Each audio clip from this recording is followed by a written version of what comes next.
Ask me how I'm living, I'm telling them great. Ask me how I did it, I'm telling them grace. Yeah, yeah, hey. Ask me how I did it, I'm telling them grace. Ask me how I'm living, I'm telling them great. Ask me how I did it, I'm telling them grace. Ask me how I'm living, I'm telling them great. New me, no time to waste. Look at me, you see I don't play. I keep running, no out of shape. All right, here we are back with the Mindset Radio Podcast, episode 28. We're here with G3. Garrett, it's a pleasure, and thank you for coming on. Sure, man. Yeah. First of all, man, thank you for having us in your home. I appreciate it, man. We had a situation where we had to fly out to California for some family stuff, so we ended up turning it into a business trip. We called our people out here and called our people all over the place. It was like, yo, hook us up. Who do we got? Who can we meet up with? And, we've been talking for a little while, kind of shooting business ideas back and forth. And I'm glad that we were able to connect, man. Yeah, no, likewise, dude. Welcome. Yeah. Good having you. Yeah. First time in California? First time, man. Yeah. I thought I was going to see fires and everything, and we didn't see none of that yet. Pretty nice out here. There's a reason why, we leave and always come back, Yeah, the weather is different. I didn't expect it to be like this. I was expecting different. I don't know what I was expecting to be warmer, I guess, but I guess it still is winter here. Right. Which is weird. It's cooler winter. Yeah. We actually get 4 seasons, It's not like a lot of places. So, we get the hot summers and the nice cool winters. Spring's beautiful here. Have you ever been in Rhode Island when it was fall? No, I never have, man. Bro, it's the best time. Is it? It's the best experience. I mean, I don't think I would ever leave Rhode Island because fall is just amazing. The feel, the smells, the feeling in the air is just different. And the colors Really? are Yeah, you got to go, man. Go in like October, November, and Okay. it's just you'll be like, this is crazy, man. It's Like heaven out there. yeah, it's awesome. It's I've awesome. seen the photos. I've never been. Yeah. Are you from California? I am. Yeah. So, where were you born? Where were you brought I up? was born in Northern California, about an hour and a half up the highway in a place called Paradise. Yeah, so I grew up in the Paradise Chico area. Yeah. Yeah, pretty cool spot to grow up. There was a college there, right? So as high school kids, we'd go to the frat parties, and they used to section off the streets and have horses and just big block parties, dude. There used to be this thing called Pioneer Days out there, and like Chico was like, Playboy's #1 party school in the country. And so like we used to have a lot of fun, man. Yeah, no kidding. So there's literally a place called Paradise in California. That's Yeah. awesome. Oh yeah. Sounds like it's paradise. So what was your childhood like, man? Like how was school? Were you a good student? Yeah, I mean, I've always been pretty intellectually capable, like when I was a kid, they wanted to put me in the gifted and talented program, right? But I was also, an athlete and kind of a knucklehead, so I was never really into school. I didn't like it that much. I always felt constrained and kind of trapped in the regimen that they had me on, so Yeah. school's never like my big thing that I loved, Did you know that you were going to eventually kind of branch off and do your own thing, or did you what was your first job right out of high school? So, my first job was like doing landscaping and heavy, digging and post holes and fences, construction, manual labor, right? And so at the time I was getting into, training quite a bit and really learning about fitness. And, again, I'd always kind of been an athlete. So I was training super hard and really sore. And I was just like, man, this is a dead end job. I'm never going to make it like this. So I remember one day it was like 100 degrees out, and I was jackhammering this red clay dirt that was like, so, and I had like 5 post holes dug, Dude, and I had like 50 more, and I'm going, oh my Bro. God. And the day before I trained legs, right? So I'm so sore, I could hardly walk. And so I actually, I remember it distinct. I drove the jackhammer in as far as I could into the clay, and I just left it. Did you? You just walked I off? just turned around and left. I'm like, that's it. Jackhammering was one of the that sucked, man. We used to jackhammer all the time to for post holes, for signs, for CVS signs, all kinds of stuff. But that's one of the most tedious things. I can't imagine having to do that every single day. Crazy. There's guys that do that all day, every day. The vibration, I can only imagine the kickback that goes through your bodies. It Yeah. must be painful at some point. Yeah, man. And like you said, just like kind of waking up knowing that you're going to a job that you absolutely fucking hate. Yeah. It's just a feeling that like I was the same way. I didn't do good in school at all. I wasn't the school type. I ended up barely graduating. I got my first job in construction. I think actually it was landscaping. I tried starting a landscaping company. Yeah. You know, we got a lawnmower. We started passing out flyers, 20 bucks a lawn, 40 bucks a lawn. I feel like every entrepreneur though starts off with a path like that. They start off with either a landscaping company or a construction type company. Right. When did you learn, that you can make money for yourself, and how did this entrepreneurial vision start? Well, I'd always thought there was more, right? Like a lot of guys, they grew up poor with not a whole lot. And it's like, I always wanted to, accomplish a lot, right? And I knew I was capable. I just didn't know how, kind of like when I start a new company now. Yeah, you didn't know anything yet. Yeah, Yeah. And even today when you start a company, it's daunting, right? It's like, well, can I pull this off? Can I figure it out? It takes a lot of faith. So, basically what I did is I went to the local gym and I talked to the head trainer there. I was like, hey, I want a job, and he's like, well, this was back before, personal training was a normal thing, right? So, you had to have a master's degree in, exercise physiology and certifications. And this guy, with the 6-year, master's in exercise physiology just hired me on. And he's like, sure, I'll give you a job. No problem. Without any licensing? No licensing, no nothing. And I'm like, what the heck? Kind of like how it is now. Dude, it was like a miracle, right? So he hired me, and then he's like, yeah, we'll train you. We'll get you certified. You're already going to college. That's going to be your major. It's cool. We'll just oversee you. And then he just like took a chance on me, right?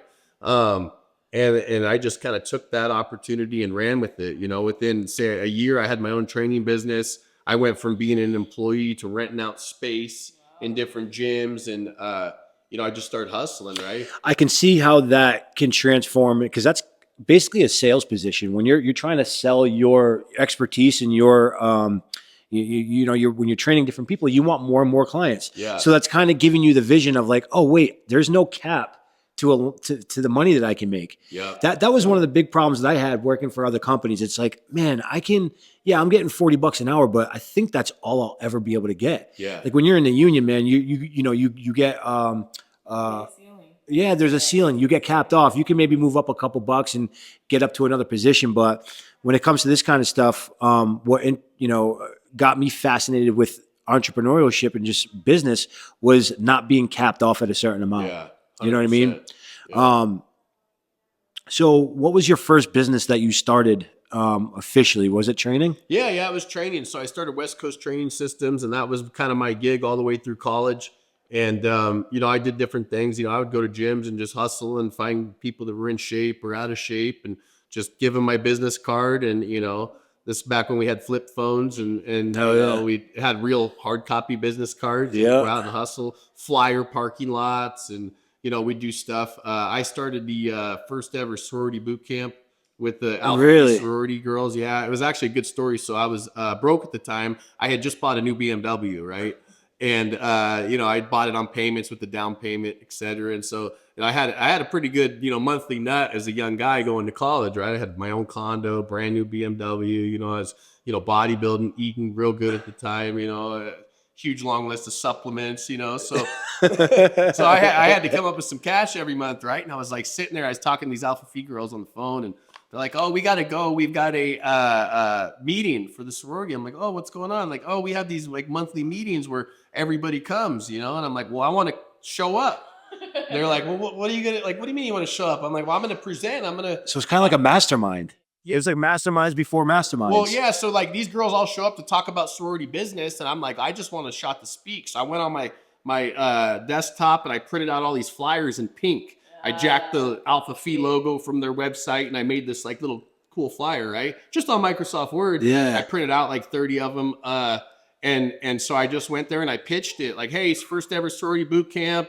It's going to be held here. Here's the dates, da, da, da, da, da. I think I charged them $120 to go, right? It was like 3 days or something like that. So I charged them $120 to go. And I gave them all the flyers with my address. And so I didn't think anything of it, but they all like signed up and everyone was in, right? And I'm thinking like, fuck, this is too good to be true, right? Like, cause I probably got like 30 signups, right?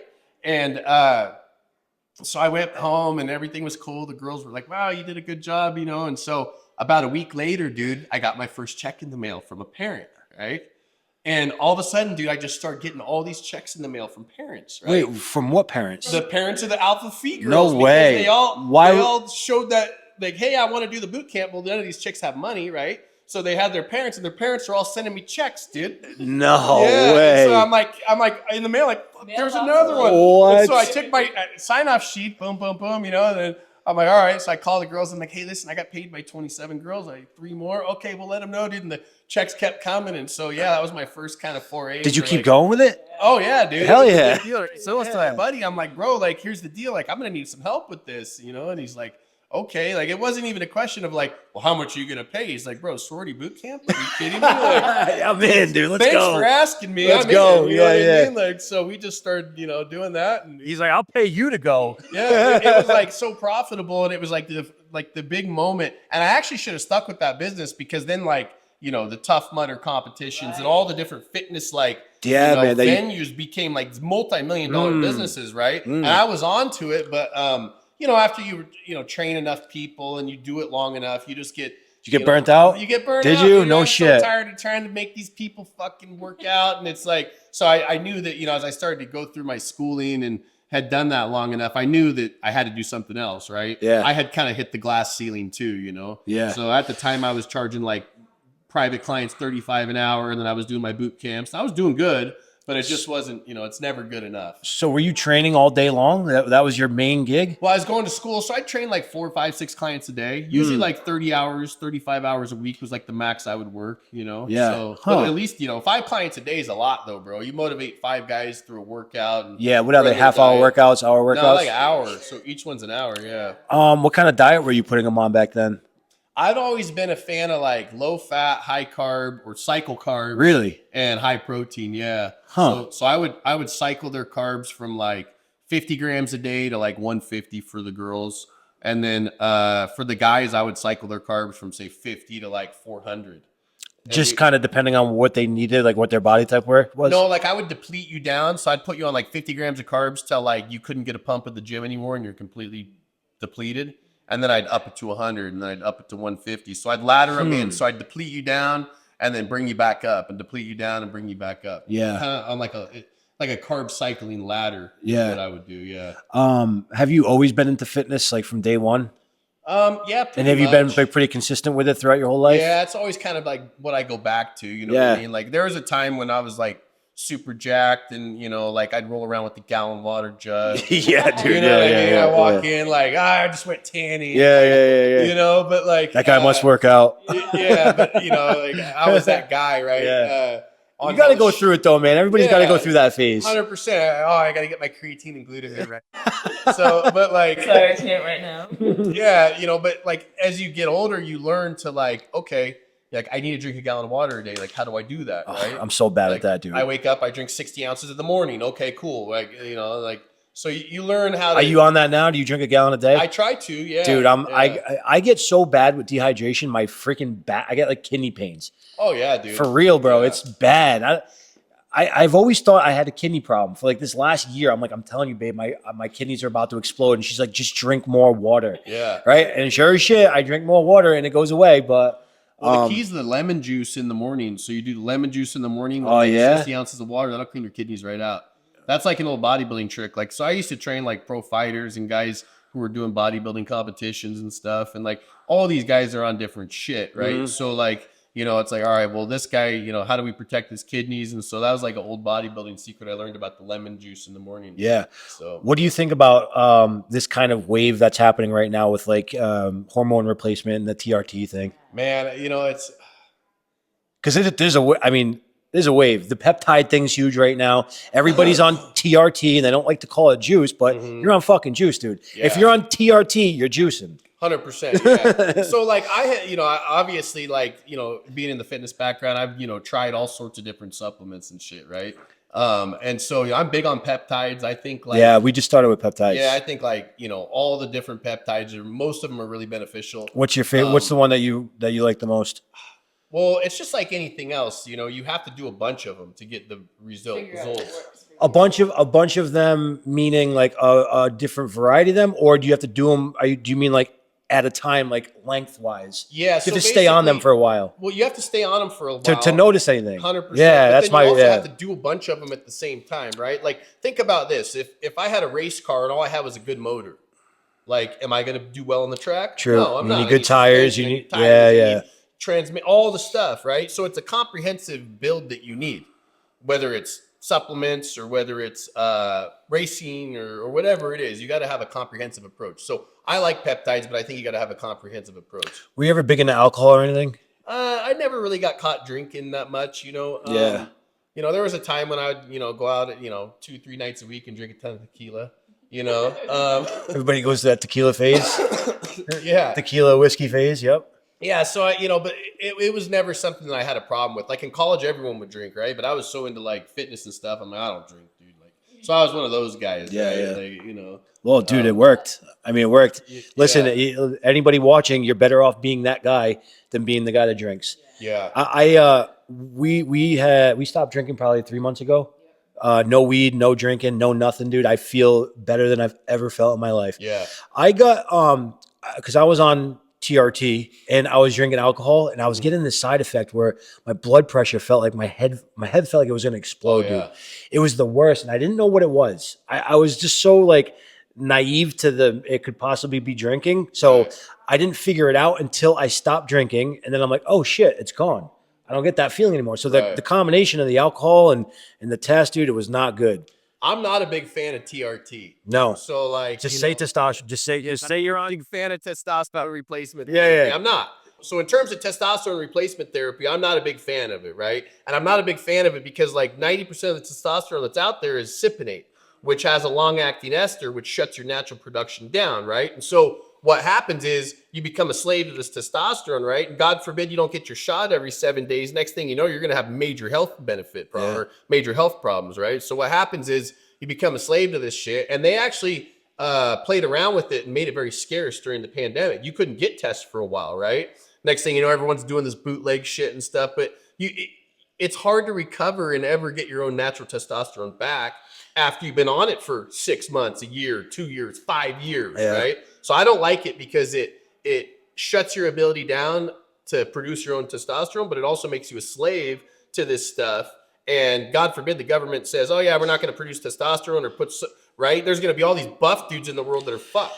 Yeah, and they're not going to be buff anymore, dude. When I did get off of it, I did have not crazy side effects, but it definitely, I could feel like, I wasn't the same. You know what I mean? I lost the energy that I had. I did have a few weeks of like kind of just being down and out, but yeah, man, anything that you're a slave to is just not good. I wouldn't suggest anybody getting involved in anything that you need to continuously do over time. It's just not worth it because you're going to end up A, spending a ton of money on it. B, you're going to give up your health, sacrifice your, all that shit. So you're just better off not using it. And there's so many different ways that you can raise your testosterone naturally and get a good physique naturally. Well, see, like me, I'm 44 now, right? Or what am I? 40? I'm 43, almost 44. I don't even know how fucking old I am. That's how old I am. But yeah, I just use a little bit of HCG a couple times a week, right?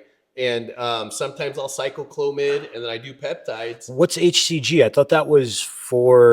thought you ran that while you were on testosterone. You can run HCG while you're on testosterone to try and like mitigate the negative side effects of like suppressing your gyno and shit systems, right? Yeah. But then also what happens is HCG is used to like perpetuate your natural production as well, right? Like when you're off. So a lot of guys don't know you can use a small dose of HCG while you're not on any testosterone, and it'll boost your natural levels like really high, right? So like, with just a little HCG a couple times a week, you can keep your natural test at like 600, which, that's like a 19-year-old kid basically, right? Yeah. So if at 40 some odd years old, I can keep my test at 600, right? And not be on any TRT or testosterone, that's good enough for me, right? Like I've been jacked at my testosterone at 350 before, right? Like, so at 600, it's like, it's really good. Yeah. What do you want for peptides? What's like? I like CJC 1295 and ipamorelin. That's a really good combo. Ipamorelin, I've heard of that. Yeah. Yeah. What is it? CJC?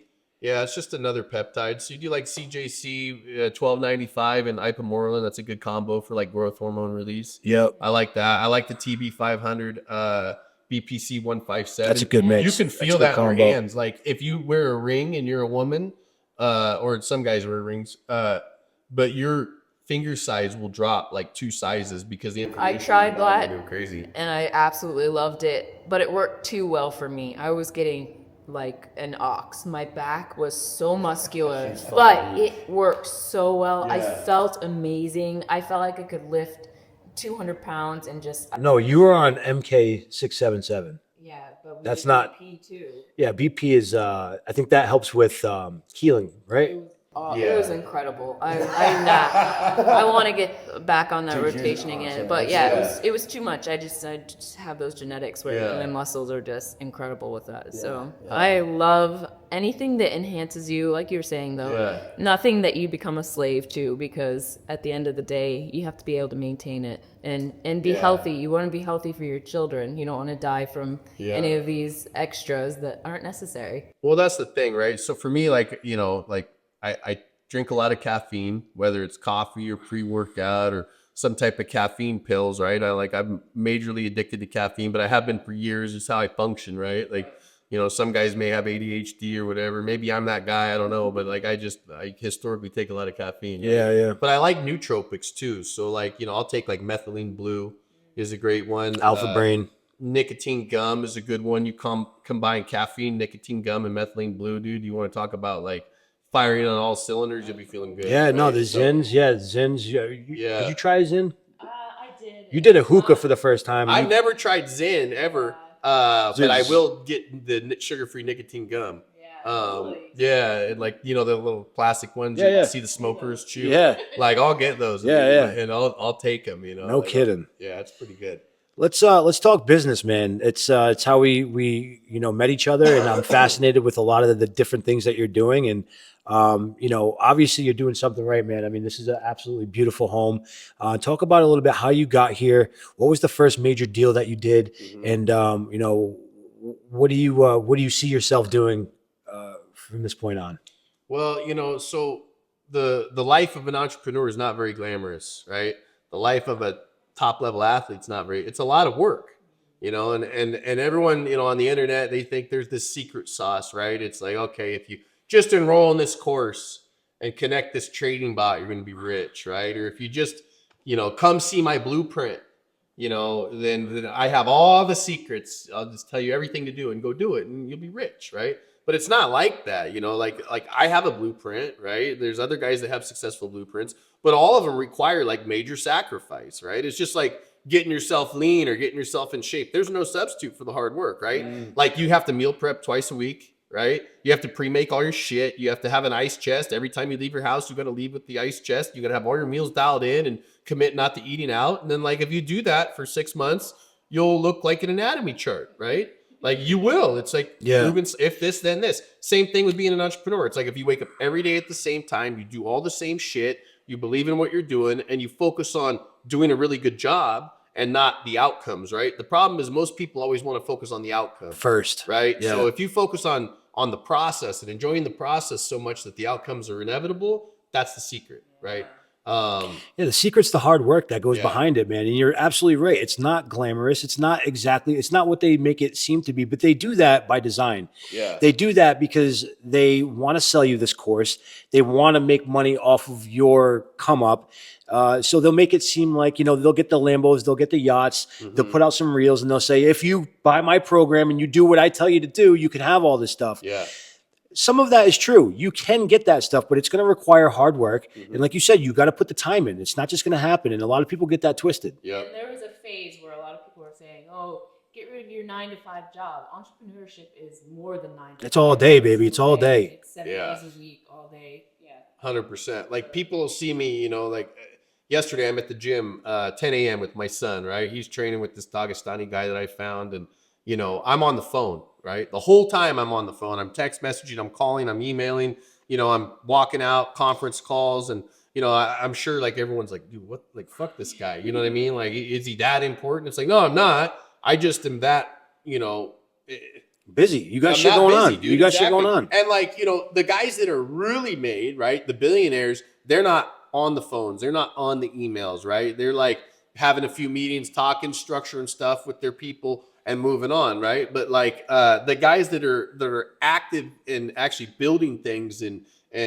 haven't made that much money yet have to be in the trenches working, right? And like, Yeah, before you put that team together. exactly. And then if you're like me, it's like, it doesn't matter like how much money you make, you always feel broke, right? Because, you know, you remember what it was like to grow up with nothing, and you don't forget, right? So it's, most entrepreneurs, most successful people are motivated by fear, right?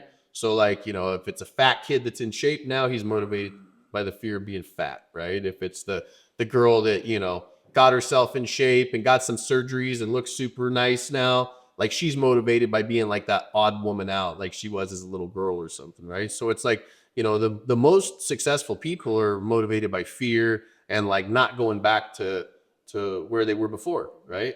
What's your motivation? Man, like, so for me, I've always wanted to figure out how to make money without having to work that hard, right? So it's like I've never shied away from hard work, but I've always been like, God, I have to figure out how to like create these companies and the system, and like, you know, like the billionaires do, right? Like they built something and they're not involved in it and they're completely removed, right? So like I've always wanted to be able to crack that code, and so that's really what I'm shooting for, right? It's like, how can I lay things out, not work, but just, you know, be more hands off and own multiple companies and have multiple revenue streams coming together, you know? Who was your mentor coming up, and when you started to realize that you wanted to become an entrepreneur? You know, a lot of people seek out advice from people on YouTube, and they look at people's content. Like PBD is a big guy for me. Who did you look up to, and who do you watch? You know, like I didn't grow up in the age of social media and marketing and stuff like this, so I didn't really have anybody, right? Like, and I understand now like the value of mentors and how all that works, but like I didn't really have a mentor, man. I had guys I knew that were successful that I'd go to for advice and stuff like that, but I never really had anybody to be like, here's exactly how to frame this in, and here's what, you know, I didn't have that. Right? Yeah. And a father of 5, how were you able to balance family life and all of this business? Well, like, okay, so you see the podcast today, right? It's like, okay, I got my girls in the back getting ready, right? Kind of interrupting a little bit. You know, I could be weird and like clear them out and like, get out of the house. Blah, blah, blah. But I just kind of integrate everything, right? Like, you know, I'll be on a conference call, running the mute button, holding my baby, like, you know, so, you know, take my son to train. And fortunately, I've like really figured out how to do everything over my phone, right? So the key for me has been like, cut the cord on the computer. Never open a computer. If I need to do an Excel sheet, have Chat GPT do it, or pay someone to answer the phone and do it, right? So I pretty much converted my entire life to my phone, and that allows me to be mobile, right? So like, you know, Zune actually helped me buy my first computer in 5 years. Really? And I was like, dude, this is a bad idea. I'm not doing this, you know. But there are some times where I'm like, okay, it's kind of nice to jump on a computer now, right? But You should get an iPad. Get the iPad that I just got, man. Those things are a game changer. yeah. Game changer. I've had iPads. I probably have 5 iPads kicking around. Yeah, Here, like, yeah. No, it's amazing that we truly can navigate and work everything from our phone now. I mean, you can legitimately run a multi-million-dollar business from your phone. Yeah. It's you know, even all the softwares that you use, like the House Call Pros and QuickBooks, they all have apps. They all have, you know, you can all integrate it with your cell phone. Yeah. And I think that's why there's so many entrepreneurs popping up everywhere. And there's so many businesses. There's just so much opportunity now. There's no excuse to be in the mud and not be able to make a living for yourself.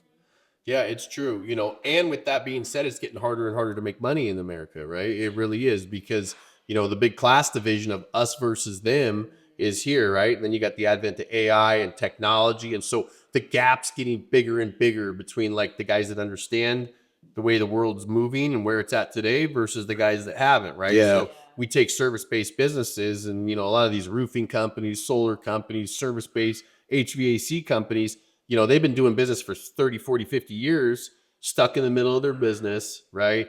And it's all word of mouth. It's all relationships, right? But like in today's world, we don't really have a lot of relationships, right? Like most people are stuck inside. They're on their phones. All the kids are on social media, right? And so like, you know, what's going to happen is these companies are going to die, right? They're going to die off because the owners aren't in a position where they want to hustle anymore. And they're 50, 60, 70 years old. They've all got plenty of money now. They're going to die in a few years, right? Or 10 years or 20 years, whatever it is. Yeah. Their kids aren't, you know, adept to take over the business. And so what's going to happen, is they're not in the middle of business anymore. They're not out hustling. So these businesses are going to take a nosedive, right?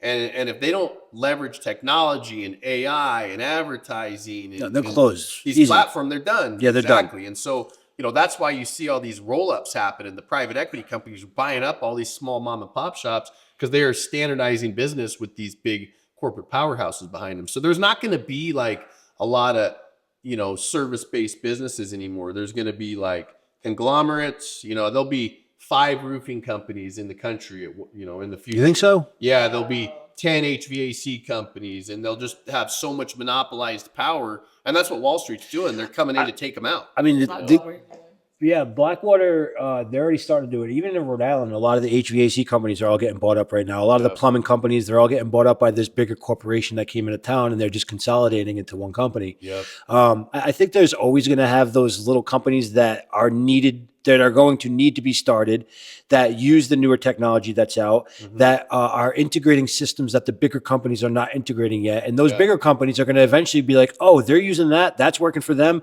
We're going to buy them, integrate their technology or whatever it is that they're using, 100%. and we're going to start it. Yep. So I think there's always going to be a market for these smaller companies to come in and kind of, ruffle feathers, but they will probably eventually get bought out. Yep. But that's, the start, the point of starting a company is, you want to eventually sell it one day. Yeah. So yeah, what we ended up starting doing, what we started doing with an agency that we started is we help a lot of these service companies. We will work with a lot of these companies that don't have social media, that don't have Google, that don't have any type of following, any lead generation or anything like that. And we work, very closely with them to make that all happen. We kind of get them in the new age. We let that company step into the new age and let them, create more revenue for themselves with the newer systems that are being made. Keep them relevant. Yeah, it's important. And if you don't have that stuff, like you said, you're eventually going to, the doors will close.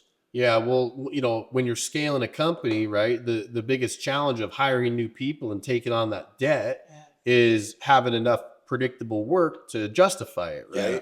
So, if I'm a plumbing company or HVAC company and I land, 5, 6 big jobs, I need to scale up and even if I'm subcontracting work, I got to hire site superintendents and mid-level managers and HR and all these people, right? Well, that costs money. And then, when these jobs are over, I'm still stuck with these people and this debt. Yeah. Right. So having a predictable source of leads and deductive logic that says, if I spend X, I can count on Y, that allows a company to scale. Right. And so, the problem is, most of these small companies don't have that, right? So they might be super busy this year because of a couple of relationships or something, but then like next year, that business can expand or contract, right? So I had like a roofing company come to me the other day and they're like, hey, we need a $5 million cash infusion, and I'm like, okay, well, talk to me about it. Well, they're looking for money because they're a residential roofing company and the insurance companies have stopped paying all the claims. So, they're out hunting for new work, but 90% of their business is insurance work, right? And the insurance companies will not pay until the job's done. Yeah, they're like, dude, we're not paying out. Like, fight us on the claims. We'll pay for repairs or whatever. But they're not just, carte blanche signing up for $50,000 roofs anymore because the insurance companies have been getting juice for these claims for years, right? So they've got all these street machines and guys out there doing business and hustling, door knocking, but like, that's not a very predictable source of revenue, right? So, a lot of them need to diversify into like solar and commercial and other verticals right now, or they're going to be left behind. And many of them are struggling. They're like, well, how do I get these leads? What do I do, right? Because they don't know. They've been knocking on doors and making phone calls for 30 years, right? So this gap of technology and resources for the business that exist is getting so big right now that a lot of these little guys are going to get taken out. Right? So, like one of the things that I want to do is help some of those little guys, leverage the technology and the AI and the systems and the process to scale and grow companies. Right. So yeah. For every 10 successful companies, I guarantee you there's probably 6 that are not implementing those strategies. Oh, 100%. And so you said something earlier that was very interesting, and we had a client that we didn't end up getting. We were hoping to get, and I think it was a money issue. You have to be willing to put money up in order for your business to succeed. Yeah. You can't just expect the money to come in from the jobs that you are going to do, you have to take some risks in order to take a step further. Yeah. So talk about some of the strategies that you use to help these businesses bring in leads.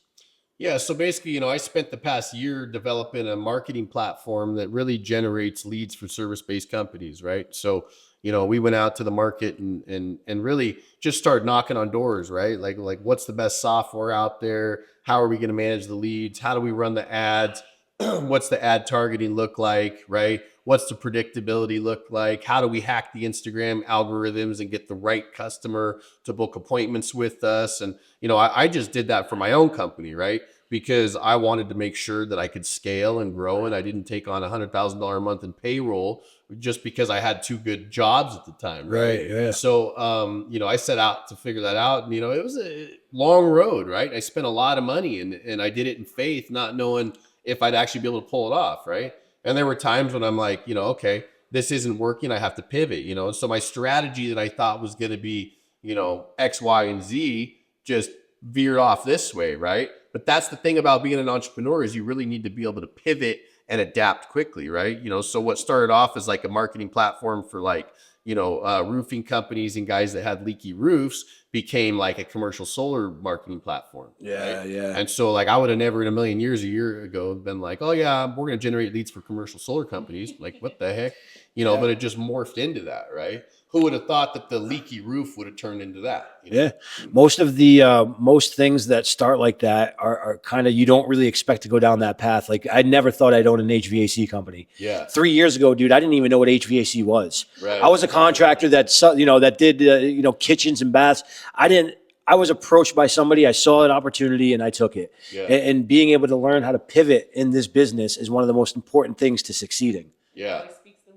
And now I can, Yeah. I'm not great, but like I'm getting there. I know the back end stuff though. Right. I know what it takes for marketing. I know what it takes for branding. I know what it takes to bring jobs in, and I know how to run guys and I know how to run a business. Yeah. So we're leveraging that. I got a guy that my partner, he's the guy that does all the installs and all the service. Sure. And it works out. It's a good partnership. Yeah. Talk about some of the failures, man. I know, not everything is success. And as entrepreneurs, we go through a lot of shit. Yeah. We go through a lot of failures, man. We lose a lot of money, and people don't talk about losing money. Yeah. And I think that needs to be brought to light a little bit more because, dude, it happens. I've lost more money than I probably have made at this point. Pretty damn close. You know what I mean? Yeah. Especially in the beginning, dude, I lost a lot of money. Mm-hmm. What was some of the failures that you had to overcome? Well, I mean, just hiring companies that don't do what they say, right? Investing money into, staff that doesn't do their job, right? I mean, it's unlimited, I mean, talk real estate, I got a student housing project that I got a ton of money sunk into right now. I've owned that building site for 5 years. We haven't done anything with it, right? And it's like, okay, that's a loss, right? And there's really, so if you look at a successful entrepreneur, he might have one or two or three things that have like brought him that success, right? But if you ask him like how many things he's failed at, it's probably like 10x of them. Oh yeah, for sure. For sure. So like me, when I sold my company in San Francisco and kind of started over, I threw a wide net. I had like 15 different business ideas, right? So I would just pursue all 15 business ideas, basically knocking on the door. If the door opened, I'd go down it. And they say that the path kind of illuminates as you go. So you ever get shit from people saying that you shouldn't be taking on that many projects and you need to stick to one thing and you can't handle that many things at once? Oh yeah, don't you love that? When you're an entrepreneur, the best thing you can do is not talk to regular people about I know. what you're doing. I know, bro. Right? Like it's like you go to these events and stuff, and unless you're with like-minded people that are like understand and have been there and done that, right? Like you can't explain to like, yeah, I've been spending $5,000 a month on ads for the past year. I haven't made $1, right? Like they're like, what the heck? Like, yeah, I hired 3 marketing companies. They all ripped me off. Didn't do what they said, right? Like, this guy's wasting money. Look at this guy. This guy thinks he knows what he's doing. Yeah, they're just eating your lunch, right? But like each guy, it's like I learned something from him, right? And it might be what not to do. Okay, cool, or this guy completely jacks my money, doesn't do what he says, but like I take one little thing from him that's like, okay, he's doing that right, and like that's it, and so all these life experiences and challenges and stuff like that, they teach you what not to do a lot of the time, but that informs your next steps and how you're going to pivot, you know? But you have to be willing to adapt, and you have to examine yourself and know when you are taking on too much or know when you are doing too much, right? But the key is to kind of thread that needle, right? Like walk up to the line, almost do too much, or maybe do too much a little bit, but you know, get burnt and then back up a little bit. Just work it out. Right? You know? It's just like training. You have to overtrain and realize that you're training too much to find that spot. Right? Otherwise, you know, if you don't ever do that, you'll never know what overtraining is. Right? It's better to have been there, lost 10 pounds of muscle from overtraining, screwed your system up, and like know what that is versus never have gone there and never overtrained, right? Yeah, sometimes I ask myself, and I even, you know, I'll ask her too. It's like, are we doing too much? Like I got the lighting company, I got the agency, I got the construction company, I got the HVAC company. We do fitness. We're doing a lot of content. We got the podcast. I'm like, am I doing too much? But it doesn't feel like I am. It hasn't hit that point yet where I feel overwhelmed. I'm like, oh man, I got to scale back. You know, one's not suffering in order for the other one to succeed. Until that starts happening, then I'll take a step back and kind of try to figure things out. But until one of them takes a back seat, that shouldn't be because of I'm not putting enough attention into it. Then I'll pivot. I'll figure out what to do with it. I'll either put somebody in charge to oversee the things that I can't compensate, or I'll just sell it or whatever. You know, you got to make those decisions as you go. Well, what'll happen when you're doing 10, 15 things like that, right, is you'll really kind of find your zone. You'll find, okay, well, this is the path that I'm supposed to walk on, right? And all that stuff's interrelated, right? Like fitness teaches you the bare bones foundation of discipline and daily routine and diet. And, you know, you have to be in shape, you have to do a lot of crazy shit, right?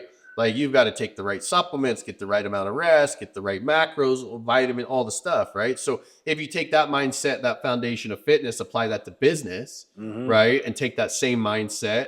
And then if you can kind of keep the fitness going with the business and just walk down these roads, eventually it'll be like, okay, this is what I'm supposed to be doing. Yeah. Like you just said, like we're trying to, everything kind of works together. You got the HVAC company that works really well with the restoration company. Cause if a boiler goes or a water tank goes, you know, and we're doing the restoration, we're replacing the water tank too.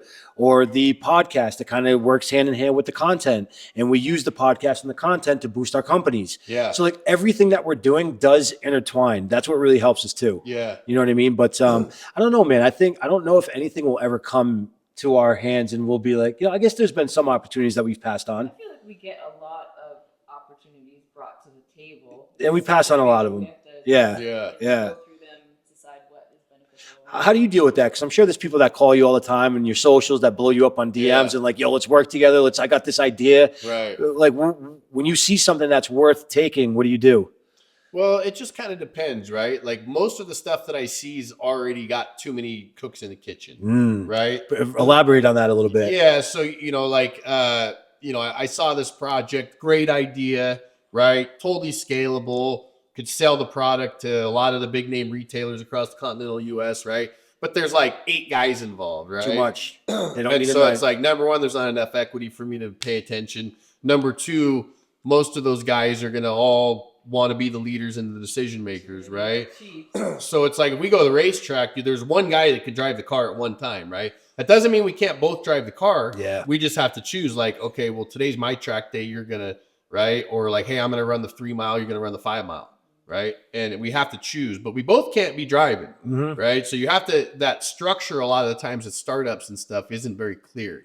Right? It's like, okay, well, here's 8 guys and they all want to make money and they're all hustling the same way. And that's great, right? I admire it, but it's just, that's not something that I get involved in because it's like, I want to, you know, set the framework and the architecture for the company to be successful. And if that's already set and I'm too late on an idea, then usually I pass. No, it's huge. What was your first big company? What was the first thing that you did that really made you a lot of money? Well, the first thing I did is when I got out of college, you know, I started, got into the loan business, right? Mortgage loans. And so that was, you know, at the height of the market, 2005, 2006, 7, 8. And so, you know, I started doing pretty well like that. And then I met some developers that were doing subdivisions, right?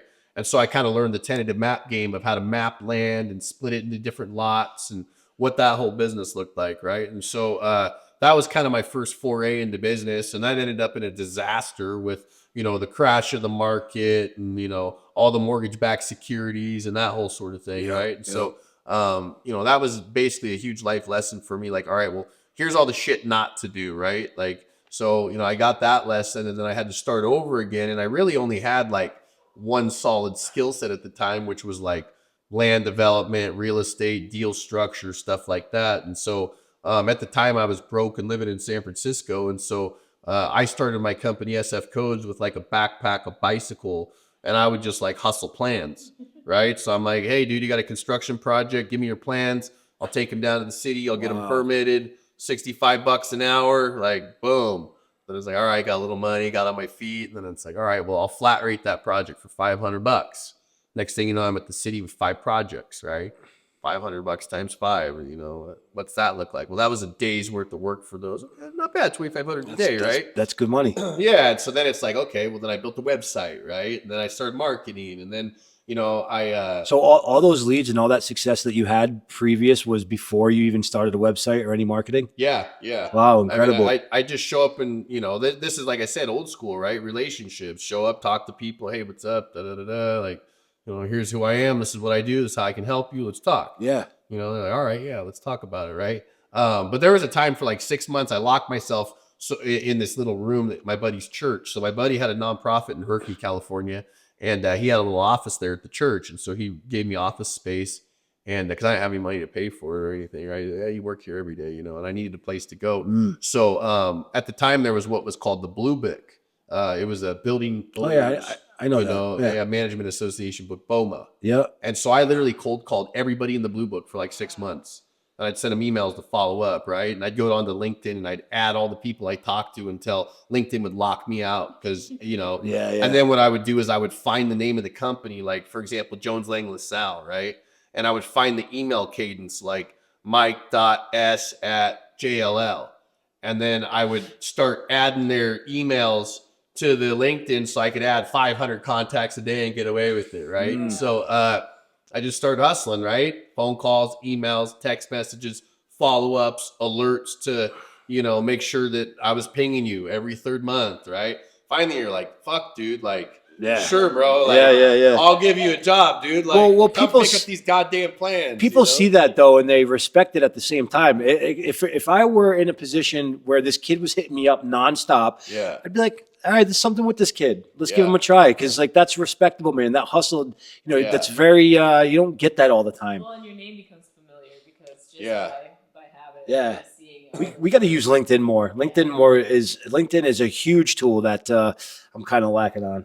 Yeah, LinkedIn's a good one, man. That's where like all the real professionals are at, right? Yeah. So if you wanted to like really grow the call it the institutional property management division of your company, you would find out like who the biggest property managers are, the institutional guys, right? The big ones that manage the 500 unit complexes. And stuff, right? You would find out who the directors were and the companies were. You'd go on LinkedIn and just start using InMails and hammering. Yeah, I should do that tonight. Yeah, and then they would, you know, there's a fine line, right? Like, you know, you want to ask a girl out a couple times. You don't want to be a stalker. Desperate, right?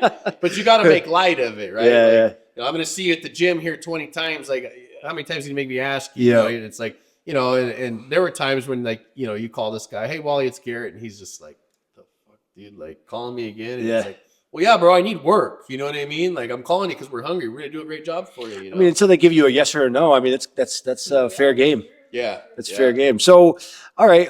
You ended up seeing some success. What ended up changing once you started your website? You started marketing a little bit more. What happened from there? So, you know, in terms of website and stuff like that, so I got one big break. And so, like, you know, a lot of guys will tell you, like, hey, it's all hard work. It's all hard work, nose to the grind. But you have to put yourself in a position to get a big break, right? And so, you know, I got a big break because I was on the phone hitting the phones for 6 months, right? But there was a job in Oakland, and nobody knew how to do business in Oakland, and I didn't either, right? I just had the balls to take it on. So I took on this big job in Oakland, and I figured out how to work in Oakland. And it was at the time when Oakland was booming. So they were building like high rises on every corner of Oakland, everywhere, right? And So I just happened to be the only guy in Oakland that knew how to do the business. In San Francisco, it was saturated. There's 4 or 5 guys that have been there since the 1920s, third generation, like East Coast style business, right? But then in Oakland, I was like the only guy. Yeah. And I got that opportunity because I spent 6 months in my office, Grinding and being relevant, right? Yeah. So I got the job in Oakland. I took it on. I had no idea what I was doing, and I just figured it out. And then I was like the only guy in Oakland that knew how to do anything. And there was billions of dollars coming into Oakland to build high-rise development. So I was, some guys would say, "Oh, he's at the right place at the right time." It's like, well, I positioned myself to be at the right place at the right time, right? And then I took my faith and just put it into action. Yeah. Right? Yeah. Like, well, I'm going to figure it out. I have to, right? But if I don't, I'm not going to make any money. Yeah. So you started seeing a lot of success from a lot of these bigger jobs that you ended up bringing in. And then you ended up selling the company, correct? Yeah. I sold it to private equity. So, I went to, I went to the same private equity shop a couple of years prior. I tried to sell. They laughed me out of the room. They were like, "Bro, you've got a great business. You are the business. Good job. You're making money, but you don't have a company here, dude." But like you just said, you are the business. How are we going to buy you? Exactly. Yeah. So they really kind of laughed me out, the office there. And I was like, "Man, this is crazy. This is terrible." So I was pretty deflated for, I don't know, 2-3 weeks. Right. And then I realized all the stuff they were telling me was true. It was just honest feedback. And so I just made a plan to get out of the middle of it. Right. So I'm like, all right, we're going to convert to this software. We're going to standardize this process. We're going to create this framework. And so, I went back to the same guys that laughed me out of the office. What was it, 2-3 years later? And I'm like, "Hey, here's what I got. Let's look at it." And they were like, "Okay, pretty cool." Right. So, but it was back to the lab, right? Everything I had done with the cold calling and the emailing and the building the hard part of the business, right? Basically wasn't worth anything. It was okay, well, good job. Now you have something, but now tweak it to the next step. So, there's just levels to the game, right? It's okay. Yeah. Well, when we got to the first step, now, figure out how to get to the next one. So that's what I did. Yeah. That's huge. They did you a favor by giving you that honest feedback. Yeah. Yeah. And you fucking ran with it. That's what PBD did. They, he went to go sell his company and, he was asking pretty big money for it and he wasn't able to get it because he didn't have any systems put in place. Yeah. He didn't have, he was the company. They're like, "Well, we can't buy you. And if we do buy the company, I would want you to stay for 5 years." And he's like, "Fuck that." So he's like, "I got to put some systems in place." I think it's so important for a company to have systems. Yeah. I was just telling, Matt about House Call Pro and the system operations and something where you can keep everything in one spot, have your scheduling, your marketing, your branding, your, everything together. It just makes business so much easier because when somebody goes to acquire it one day, you have things that you are selling them. You have a big staff. You have reoccurring customers, reoccurring revenue. They love to see that. If you have 20 grand coming in a month, at least they know that's coming in if they have a bad month. So it's great to be able to put those systems in place. Yeah. 100%. It's and it takes a long time to put these systems in. Yeah, it takes years. It takes years to. It takes a while to learn the software. That's one. Yeah.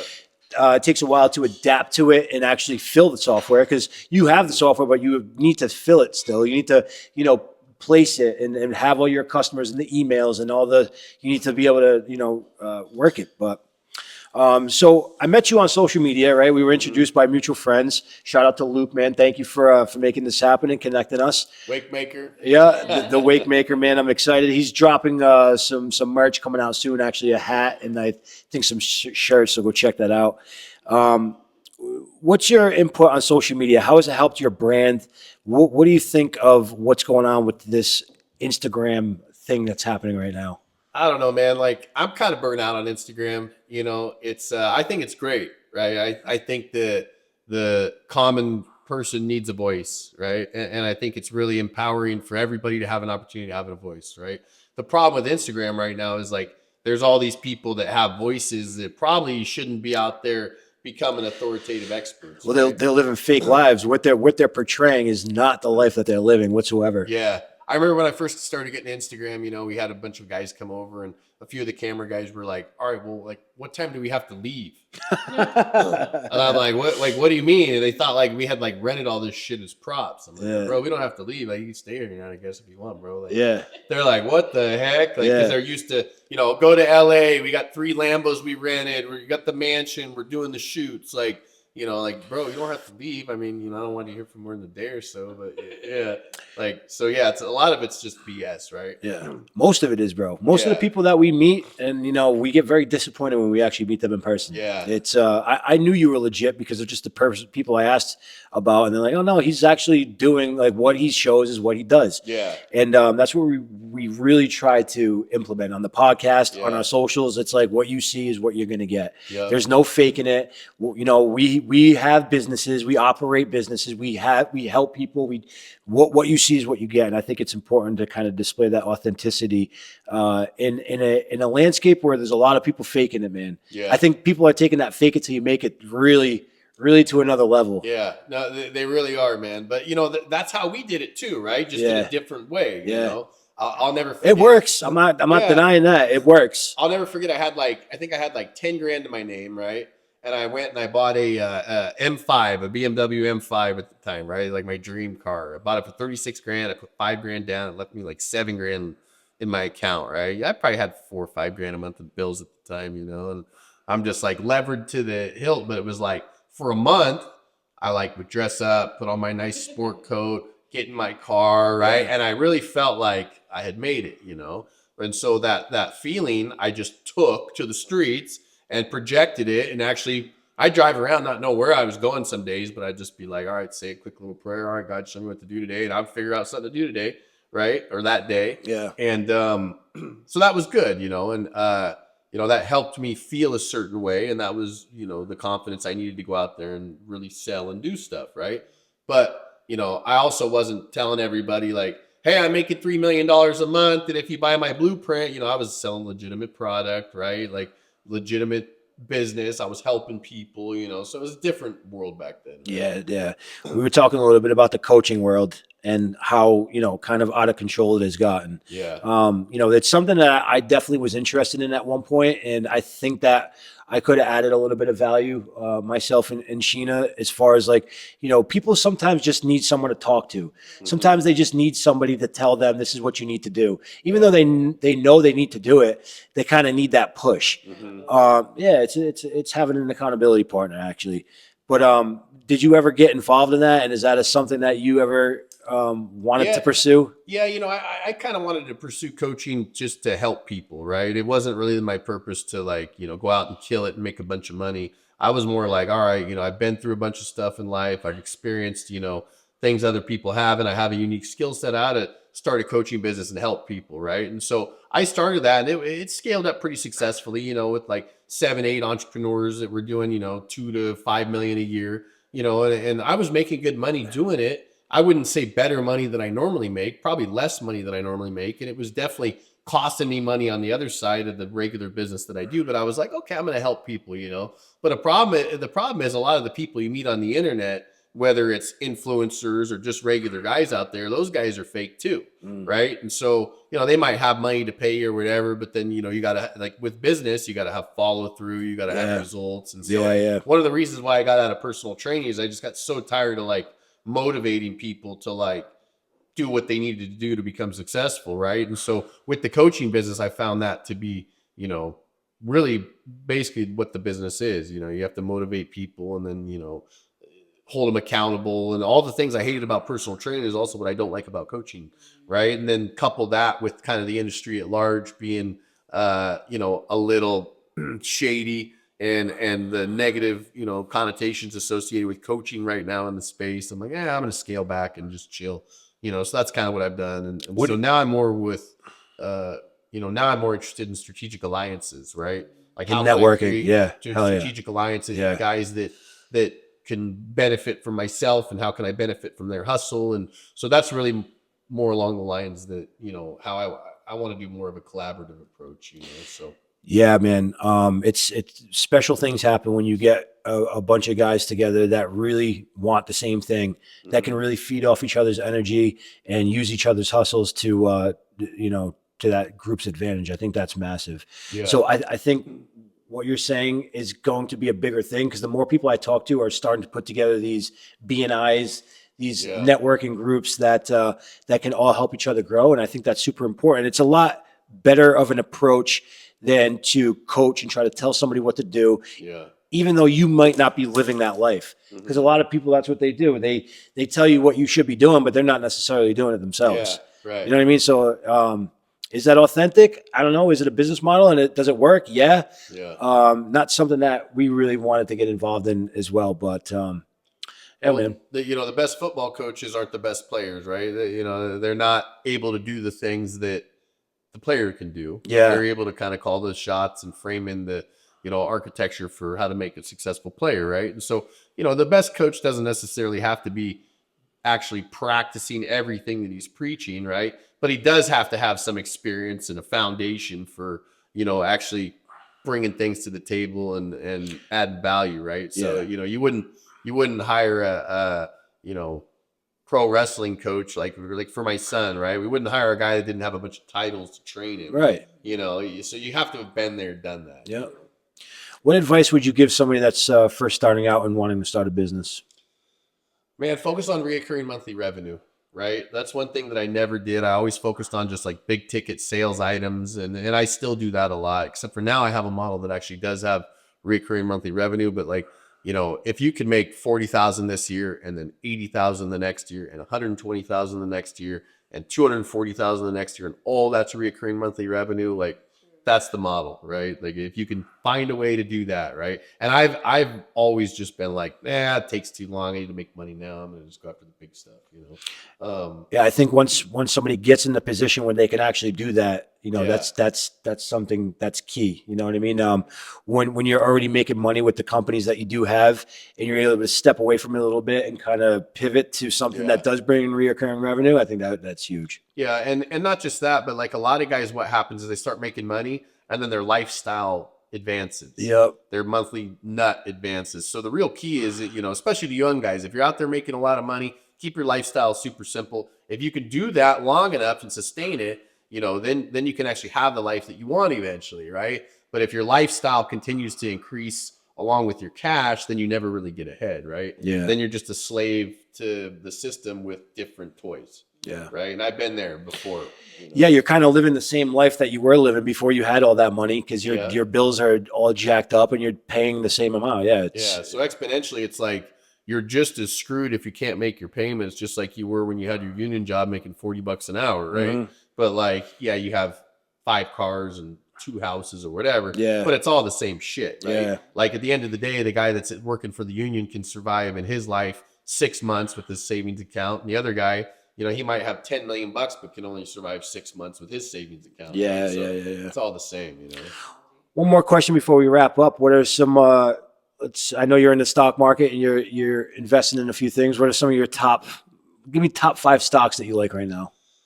Man, so I like crypto a lot. It's either a big scam and going to be a rug pull, or they're a huge rug pull, or they're going to back the treasury and the dollar, and it's going to all go through the roof, right? Yeah. So, I'm invested in crypto. I think it's a play, right?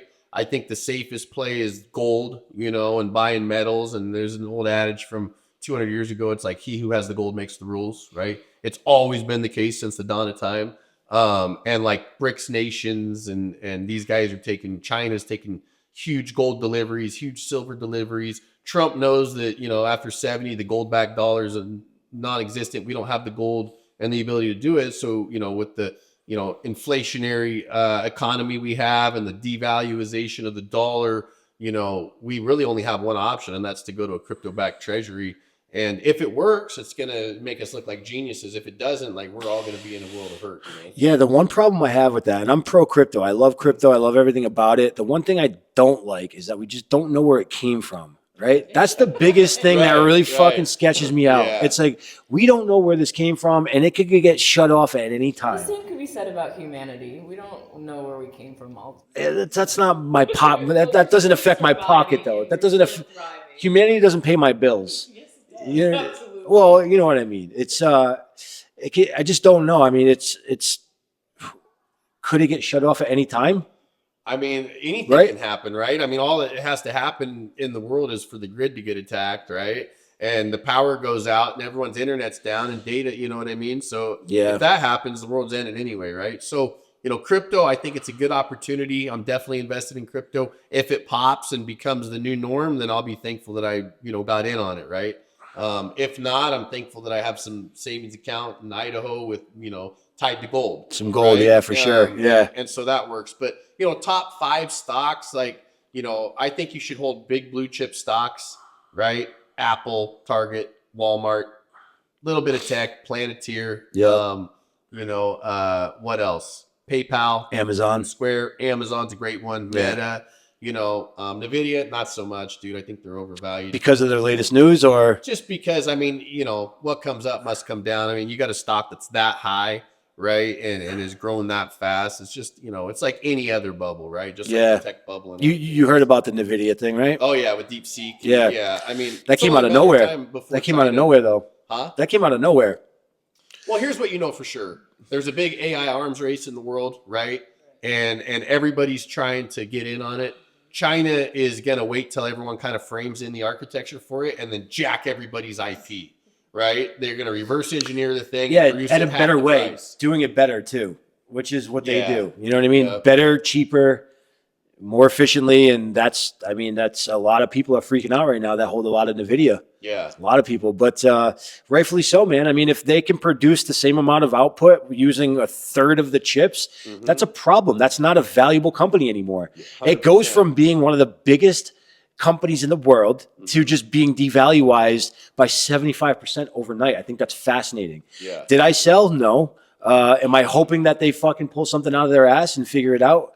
You know what I mean? So stocks is fascinating, though. I learned stocks in 2015. I hit the ground running. Same thing that you did with a lot of your stuff. I figured it out, man. I went on YouTube. I spent hours and hours and hours studying the market, figuring out charts, looking at trends, supports, resistances, bull flags, bear flags. Right. You know what I mean? I thought I knew everything until I started losing money trading and figured out that kind of, holding long term is probably the best thing to do in stocks. Yeah. But you just never know, man. It's to wrap it up. I mean, we can create opportunity from every direction. If it's there and you can do it, just take advantage of it. Don't be scared to fail. I think that's one thing that a lot of people get stuck on is they don't want to fail. And I understand because you don't want to let your people down. You don't want to let your family down. But if you don't take those risks, then you'll never know what your true potential could be. Yeah. You know what I mean? Well, and as an entrepreneur, when you make money, you want to protect it, right? But there's a great verse in the Bible that talks about like, don't go hide your gold coins in the ground, right? I'm paraphrasing because you're basically not operating in faith, right? And so, being in these markets that are highly manipulated and it's all just pie in the sky bullshit is scary, right? Yeah. But it's like, okay, if I was in the markets for the past 3 years, I did pretty good, right? So it's the old know when to hold them, know when to fold them, walk away or run. So you got to kind of get a sense for that and pray about it. But I'm a firm believer in just trying to stack up a little bit, and not go kill it. I still make mistakes. I got burned the other day or today actually. Yeah. It's gonna happen. It's gonna happen. Trying to be push the envelope too much. But I like stock options on blue chip stocks where you're selling insurance policies. Sell the call, sell the put. And that's it, you got to teach me how to do that. Yeah, I never go long. I never buy options, always sell options. That's what Warren Buffett talks about, selling insurance premiums. But you have to own them to sell them, right? Or you have to lock the cash up in your account, right? Okay, so you gotta put it in your buying power. You got to hold it in your buying power. 10 grand. So if you do split, they take it. Exactly. Yeah. So you got to have 10 grand in your account, and then you'll leverage a position off that, right? Got it. And then the worst thing that happens, they convert that 10 grand into stock ownership if you sell a put. Right? Yeah. They put that stock on you. That 10 grand instantly becomes the number of shares at the strike price you bought, and then you own that stock, right? Yeah. Ideally, though, like we looked at Nvidia the other day. It was trading at 140, right? And so it's like, okay, well, what would you want to? And this is before the DeepSeek news. What would you want to buy Nvidia at, right? Like, fuck, I'd like to buy Nvidia at $119 right now. That'd be pretty cool. Or before so you sell the 119 put for 221 expiration, right? And normally before some catastrophic news like that, you're going to be in the money on that. And even if they put in the video on you at 119, you're like, okay, cool. A few weeks ago it was 140. Just write it back up and sell, right? So as long as you're selling puts on stocks that you believe in, it's fine, because you can own a stock at a reduced price than what it's trading at when you sell the put, right? And if it expires worthless, you get to keep the premium and go do it again. Yeah. Yeah, we got to talk about that. Yeah, we got to talk about that, because I'm catching most of it, but there's a lot of it that I need to see it. yeah. I'm a very visual person, so like if we do a couple trades, if you show me how to do it, I'll probably catch on. Yeah, I can show you for sure. Yeah. All right, let's wrap this thing up, man. It's getting dark. We're losing light, but G, it's been a pleasure, man. Again, thank you for having us and welcoming us in your home. And we can't wait. What's next, man? What's next for you? Well, we're going to try and blow up this marketing platform that I've created. It's spent the past year of my life and a lot of money trying to figure out. And so, we can generate leads for service-based construction businesses. We've got lead generation CRM platform built out, full AI integration, and really turnkey systems for service-based companies, whether you're solar, roofing, HVAC, electrical. We've got the secret sauce on how to generate predictable leads and convert those leads into actual sales, right? And with that formula, that if this then that deductive logic, you could invest money into ad spend and see a guaranteed return. That's what we're working on. Yeah, so that goes for anybody watching. If you're looking to blow up your company, if you're looking to get more leads, if you want to be busier and keep your guys going, contact us. We're looking to take this thing far, man, and we put a lot of work into it. As you can tell, we already have successful businesses that we run, that we operate, that we built, and even sold. So contact us. Let us know, man. Let us help you out.